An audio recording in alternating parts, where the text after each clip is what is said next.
اوربشې یا هافرفلوکن یوازې یوه ساده سارنۍ نه ده، بلکې د هر ورځ کار لپاره د انرژۍ یو پټ ماشین دی. دا خواړه د پیچلو کاربوهایډریټونو تر ټولو غوره سرچینه ده چې ستاسو بدن ته د څو ساعتونو لپاره دوامداره انرژي ورکوي. د ډېرو خوړو برعکس دا ستاسو د وینې شکر په ناڅاپي ډول نه پورته کوي، چې دا کار د عضلاتو د ساتنې او د غوړیو د سوځولو لپاره خورا مهم دی. خو پوښتنه دا ده چې څنګه یې وکاروو. که ستاسو هدف د عضلاتو حجم زیاتول وي، اوربشې له شیدو کیلې او د پروټین پوډر سره یو ځای په شکر کې وکاروئ. مګر که غواړئ وزن کم کړئ، نو یوازې په اوبو کې پخ کړئ او د خوند لپاره لږ دارچیني ور اضافه کړئ. تر ټولو مهمه تخنیکي نکته دا ده چې اوربشې باید له ورزش څخه لږ تر لږه یو نیم ساعت مخکې وخوړل شي، تر څو ستاسو بدن وخت ولري چې دا انرژي عضلاتو ته ورسوي. له ساینسي پلوه په اوربشو کې موجود بیټا ګلوکان ستاسو په هضمي سیستم کې د یوې محافظتي طبقې په څیر کار کوي.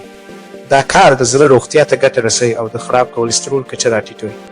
همدارنګه په دې کې موجود مګنیزیم ستاسو عضلاتو ته د ورزش پر مهال د اکسیجن په رسولو کې مرسته کوي او د عضلاتو د نیونې مخه نیسي.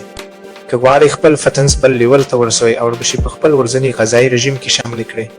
د لا ډېرو ساینسي او ګټورو معلوماتو لپاره همدا اوس زموږ پاڼه فالو کړئ.